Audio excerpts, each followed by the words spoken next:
Kisah Asbabun Nuzul, Surat Al-Jumu'ah ayat 11. Dalam Al-Quran, Surat Al-Jumu'ah berada di urutan nomor 62. Surat ini diturunkan setelah Nabi Muhammad SAW hijrah ke Madinah.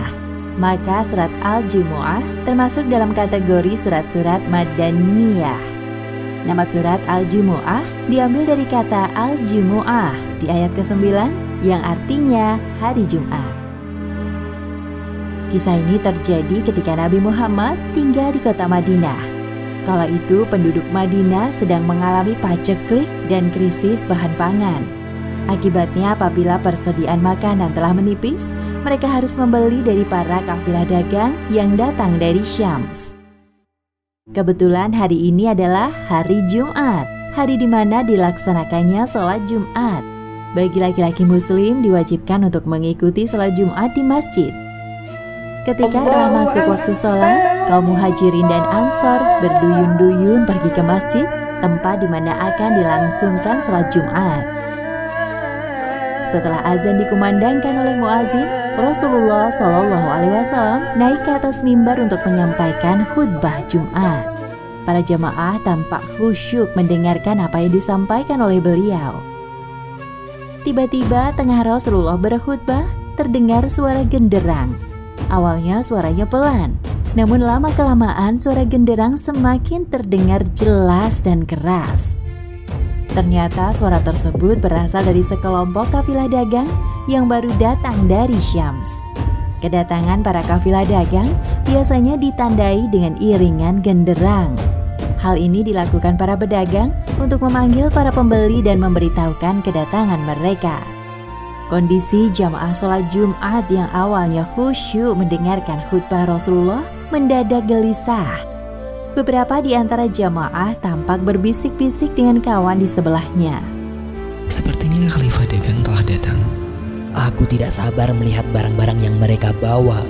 Oh ya, aku baru ingat kalau persediaan makanan di rumah kami telah menipis. Lalu bagaimana? Apakah kita keluar saja di tengah-tengah khutbah?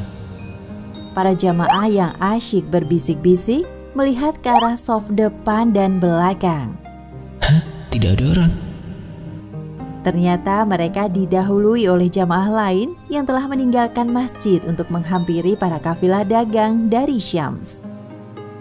Rombongan kafilah dagang dari Syams ini dipimpin oleh Dihyah ibnu Al-Kalbi. Mereka membawa segala macam bahan makanan seperti tepung, gandum, minyak, dan lain-lain yang dibutuhkan oleh para penduduk Madinah. Sementara itu, di masjid tempat dilangsungkannya khutbah Jumat hanya tersisa 12 orang saja. Di antaranya yang tetap khusyuk mendengarkan khutbah adalah Umar bin Khattab. Pada kesempatan yang lain terjadi hal yang kurang lebih serupa. Seorang penduduk Madinah menggelar acara pernikahan bertepatan dengan hari Jumat. Para budak wanita yang bertugas meniup seruling dan menabuh kendang berjalan melewati masjid di mana tempat Rasulullah sedang berkhutbah Jumat. Suara musik yang terdengar sampai ke dalam masjid membuat para jamaah yang sedang mendengarkan khutbah tiba-tiba berhamburan keluar.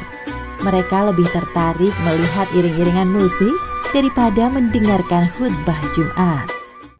Atas dua kejadian inilah Allah Subhanahu wa Ta'ala menurunkan surat Al-Jumu'ah ayat 11 untuk menegur perilaku jamaah sholat Jumat yang melenceng.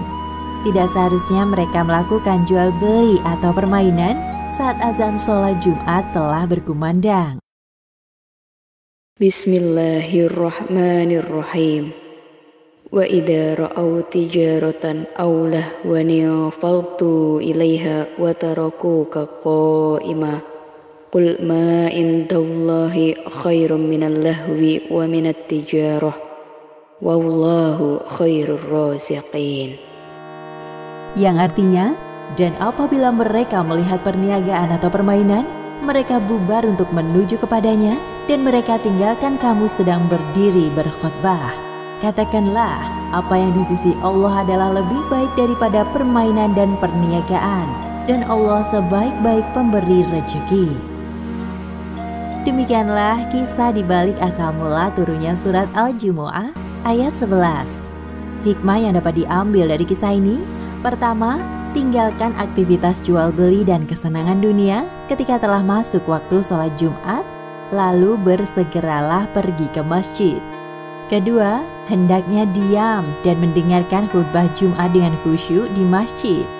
Dan ketiga, sebaiknya kita mampu menahan diri dari godaan dalam menuntut ilmu, karena sesungguhnya terdapat pahala yang besar ketika kita bersungguh-sungguh dalam prosesnya. Wallahu a'lam bishawab.